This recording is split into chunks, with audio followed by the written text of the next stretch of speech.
Shalom, everyone, and welcome to this week's Israel Update. I'm Joseph Good from Houston. I have with me Gilla Treibich from Jerusalem. Uh, Many of you are very familiar with Gilla from past shows as well as appearances in leading GLC groups in Israel. We have Roi Shaposhnik, who is the the Barak Brigade Association, the 188. He's also the Sagan, or the Deputy Brigade Commander of the Reserve Barak Brigade. And we're going to bring you up to date on things that are taking place right now in Israel and Gaza, in Lebanon, and so forth. And so, Gila and Roy, welcome. And Roy, it's last week you weren't with us. It's good to have you back. Good to be here. Shalom, everybody. Okay, so Roy, I think we've got a lot to discuss right now. But why don't you tell us where you're at right now? And we see a television screen or a screen coming up with pictures of different soldiers. And what all is this? So I am luckily to be at home. I am at the Golan Mountains at the Barak Brigade head base. I'm sitting right now at our Memorial Center and Heritage Center in the Barak Brigade. And what you see over here is actually the fallen wall of all the 358 soldiers that the Barak Brigade has lost towards the wars in Israel, including the 28 that we have lost since the Iron Sword War. Right. And that's a lot of what this is about is keeping up with what's happening, but also we do this to be an aid to the brigade and the soldiers that are fighting, that we would have less pictures of individuals coming up on the screen. And it's a very moving thing. Now, you've been down in Gaza. So tell us what's happening there. So, first of all, in Gaza, the good news from our side is that we have replaced the 188 Brigade Commander. Lieutenant Colonel Or Volozhinsky has been replaced with Lieutenant Colonel Miki Sharvich. He retired. He retired. It's not that he retired. Yeah. Correct. Thank you, Gila. Thanks for that. And that's, I think, Volozh led the brigade for more than 600 days in 3 different fronts, Gaza, Syria, and Lebanon. And I think it's very important that he retired. Mickey is in. Mickey is a very strong. He's coming from the brigade, and he's doing an amazing job. So we will all wish him good luck and success. We'll show you some footage from the ceremony soon. In Gaza itself, the brigade finished the second mission of eliminating all the tunnels that has been left behind in Khirbet Zai, which is right next to Nir Oz kibbutz. And right now we are entering to the second phase, and that is to get area that is right on the center of Gaza. Joe, we have finished splitting and actually controlling the entire Gaza area from the north to the south. If we can show the map, I can actually indicate to that. So on the right side of the screen, that is the area called Jabalia. All the area that you see that is painted in red is area that is literally being controlled by the IDF. And when you see the arrow, the yellow arrow, that's actually where we are right now entering to finish and to split Gaza to 4 different sections. The north area where is Jabalia and Gaza, the center area where is Dir el-Balach, the arrow where is Khan Yunis, and the left side where is the Muasi. The reason we are And doing Rafah, it, and Rafah, yeah. yes, but Rafah is, there is nothing over there. There is nothing in Rafah. Of course, below Rafah, that's the Philadelphia corridor with the border with the Egyptian. The main thing we all need to understand, the reason we are doing it is in order to monitor the crossover of the citizens that are moving from one place to another. We are doing together with an American company's checkpoints over there in order to catch the terrorists, and very important, we have built certain depots where we are handing over humanitarian aid to the population over there. Now, This handing over, sorry, yes, Joe?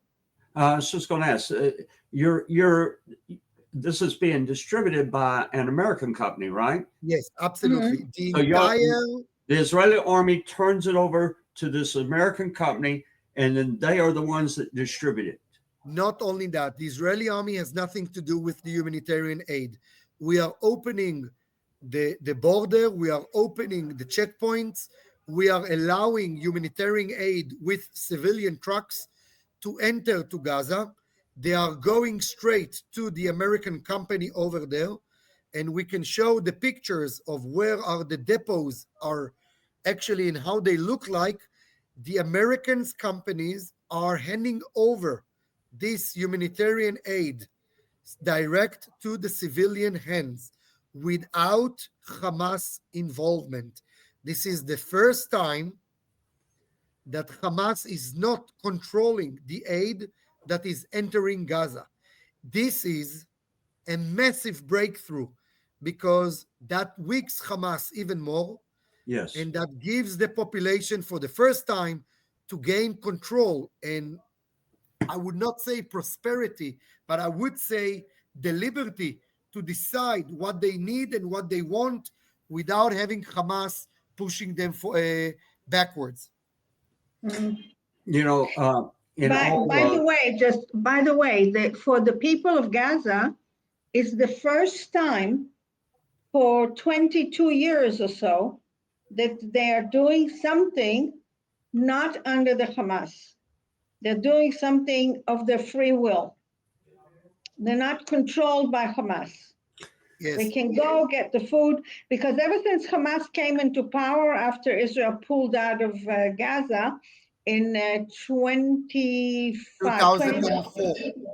In 2004, Gaza's been under the control of Hamas, and this is the first time that they're doing something out of the free will.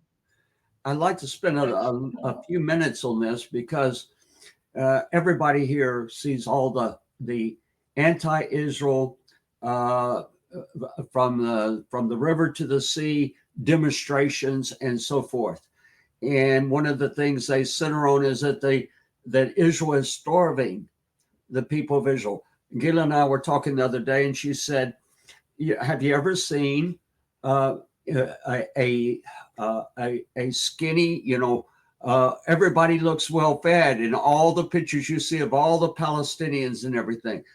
And one thing that I think people might not realize is that just as the October 7th, 2023 attack took place, immediately there was already in motion a massive propaganda that was going to be unleashed on the world saying Israel's the villain, Israel's doing this. And it has been a progressive, constant thing. It's very well executed, very well planned, and it's something that people need to be aware of. It's very well funded. That's the very important thing. Very well funded. Right. Starting from October 8th. Yes. The day after the attack. Joe, right. I have to tell you something, okay? About a month ago, we've managed to catch two Hamas very high-level terrorists And when we started to question them and we spoke about food, water, and all of that element, the picture that we got from them is a completely different picture than the one you guys are seeing outside of Israel. Now, yes, it is a very well organized propaganda. Yes, the video film is being directed by a video producer. I have no other words to say that. Right. I will not lie to you. I'm sure that there are people that will love to get more food and more water. But to come and to say that people are starving in Gaza, it's completely wrong. Right. It's a I lie. see It's a big It's a lie. lie. it's It's a big lie. propaganda. I see the amount of food. I see the amount of fuel. I see the vehicles that Hamas is driving with. I see the things over there in areas that we haven't really bombed or got any closer.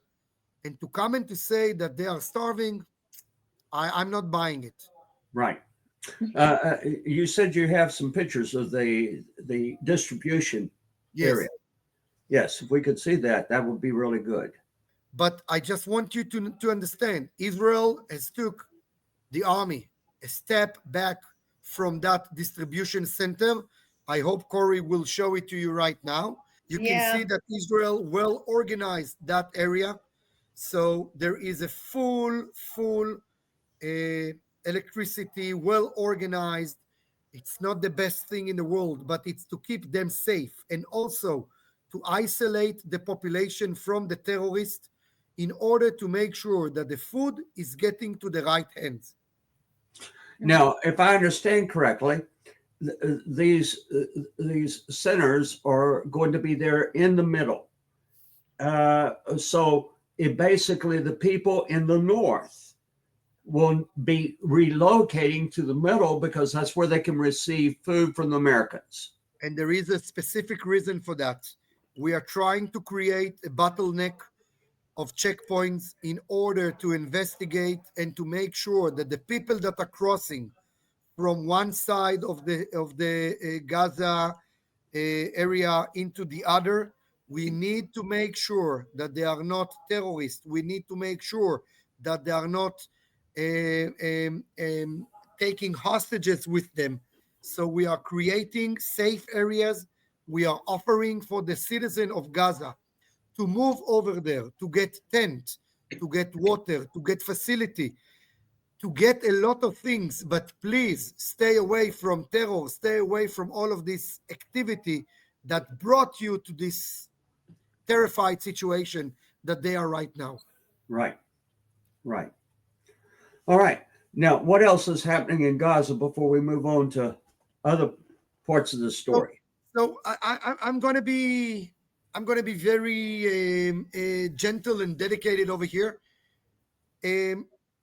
We know that there is a deal that has been accepted by both parties. The deal was offered by Witkoff under Trump Why? administration. By messenger, Messenger, yes, Witkoff. Yeah. correct. Thanks, Gila. You're absolutely right. And that is going to be something that is actually important. They are talking about releasing 9 live hostages and about 20 dead bodies, and to get into a ceasefire of 60 days. In these 60 days, they are going to have some serious understanding and negotiation about finishing the war completely. And that means getting all the hostages back, demilitarize, demilitarize, militarize Demilitarize. Gaza completely from Hamas and from any kind of weapon, entering inside foreign support, foreign military, similar to the idea that is going on right now with Kosovo and Serbia, in order to make sure that there is no weapon over there, and then to build Gaza again in a different way. Yes, you can tell me I'm a little bit optimistic. The first part of the agreement is there. The second part Mm. is very gentle, specifically because of Israeli internal politics, which we are not going to deal over here. Right. It's But very delicate. It's very delicate. delicate. It's very, yeah. But I think this is where we are going. And the indication that we are getting as an army about that specific thing is we got the relevant orders already and the instruction to move to the areas that we have been in the beginning. And for us, it means that there's going to be a deal very soon, very, very soon. And when I say soon, they're going to sign on it in the next 24 to 72 hours, and they're going to initiating it in the next 10 days. That's our God vision. willing, Rory. Yeah. Ezrat Hashem. Yeah. Bediuk. Yeah. Yeah. Yeah. Okay. Okay. So, Okay, so that's very good. That's very optimistic. right. It is Because optimistic. one of the ideas of the war was to have the Gaza that's not dangerous to the south of Israel. Yep. It doesn't pose a danger to the south of Israel. Yep. Yeah. And we all need to remember, we are today mentioning 601 days. Right. So, right. I mean, Right. Right. yeah, it's important. So that's Gaza. I'm actually quite optimistic. There is very good news, Joe, that are coming from the north, specifically with Lebanon. Right. The Lebanon army completed the entire takeover on the entire Hezbollah checkpoints and bases up on the north. Joe, it's a very good sign and a very good indication that the government in Lebanon is actually managed to oversee Hezbollah. And that means that Israel has done some good job in taking Hezbollah out of this equation. We are willing to talk and to deal with a government, but not with a terror organization. And I can tell you more than that. Lebanon, through the French government, is also quite happy and interested to get into a kind of a normalization with us, specifically now that Hezbollah is out. Just as a matter of explanation, the Hezbollah, the terror organization, at the beginning, let's say October 7th, when all of this exploded and everything, there were missile attacks that were coming from Lebanon and so forth. But Hezbollah, the terrorist organization, was in control of the South, not the Lebanese army. And in fact, I would say that the Hezbollah was a much more powerful organization than the Lebanese army and the Lebanese government. Absolutely. And that has changed as a result of the attacks that Israel did against Lebanon, destroying their leadership, destroying their capabilities to rearm and so forth. Okay, and so now the Lebanese army is moving into that area and taking control. That is major. Yeah, that is major. This is important. This is something that, I mean, if you all remember Second Lebanon War, 2006, this is the first time since 2006. That's not a joke. We are taking out one of the biggest enemies that we had. So yes, it's important. Now I understand that the missile attacks from the Houthis have been continuing, and can you bring us up to date on the Houthi situation? And I understand that there's a little action in here that outside of Yemen and outside of Israel. That is true. So if you all remember, I think it was in our, in our previous session that we had, I did mention that the Houthis are trying to send some terror activity infantry outside of Yemen through the African continent. And they actually did quite a lot of sending through their own civilian airplanes, terrorists that has landed in Sudan, and from there starting to do a kind of a movement towards Israel, crossing Egypt. Now, Egypt obviously is not allowing it, so I don't want people to understand that I think that Egypt is cooperating with it. But Egypt is big, guys. It's not difficult to enter to Egypt. Having said all of that, in the last couple of days, we're still getting a lot of missiles that is being firing upon us from the Houthim. And yesterday, the Israeli Air Force waited. He notified that he noticed that one of the airplanes that carried the terrorists to Sudan landed back in Yaman Airport in Sana'a. Israel Air Force eliminated that airplane, completely destroyed it. And by doing that, we actually killed or demolished the entire Yaman airline.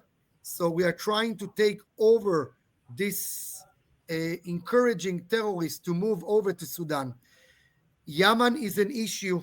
We spoke about it. The Houthim is an issue. Houthim is being led by Iran. I think every time we are doing something over there, it's another warning sign to the Iranian. And I'm still standing behind what I have said in the previous times. Israel will attack Iran, and it's going to happen soon. The reason I'm saying it because we cannot sit in the back and keep getting more and more missiles firing upon Israel. And when you need to cut the snake, you need to go to the head. And the head is Iran. We all need to remember that. Right. The there has been a lot of talk about the United States under Trump, President Trump, trying to negotiate an understanding with Iran to where that they would back off from their program, their nuclear program, and how does Israel stand with a negotiated peace that way? It's not a simple situation that we are sitting right now. The main thing that we see is that there is some serious progress in this negotiation, and this is based on the news. I have no personal intel on that. Right. I am reading the news like everybody. Yes. Guys, let's all remember, it's impossible to trust someone that has been trying to eliminate you so many times.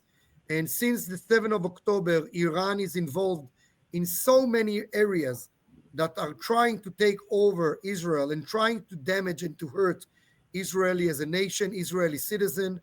So if you ask me personally, I don't believe that the Iranian will keep any kind of agreement. I think it's a fake.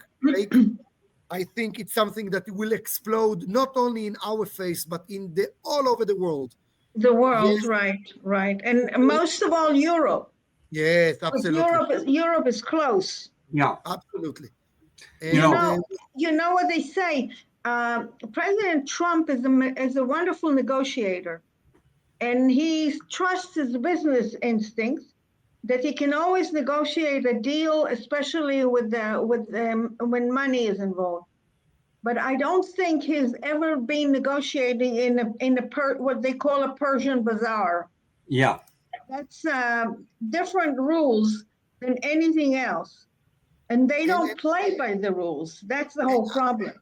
I really admire President Trump, and I think his attention is amazing.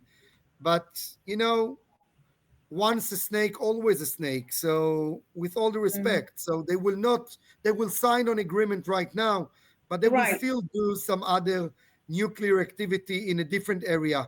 The Iranian has one mission and one mission only, and that is to destroy Israel. So that's my opinion. That's where it stands. I think, with all the respect, the Iranian needs to declare that they are going back from any kind of nuclear program. They need to open the entire facilities. From enriching, they have to completely undo their enrichment plan Correct. and their enrichment program, and not just part and not just later, but totally dismantle it. Correct. Absolutely. And it There's doesn't seem that they're ready to do that ever. There's a phrase in the Tanakh, in the book of Isaiah. It's used twice, and in both times it's in reference to Iran. And it says the treacherous to Persia. Yeah, Persia. Yeah. It's to Persia, but that's modern day Iran. Right. Okay. And but it states the treacherous dealer dealeth treacherously.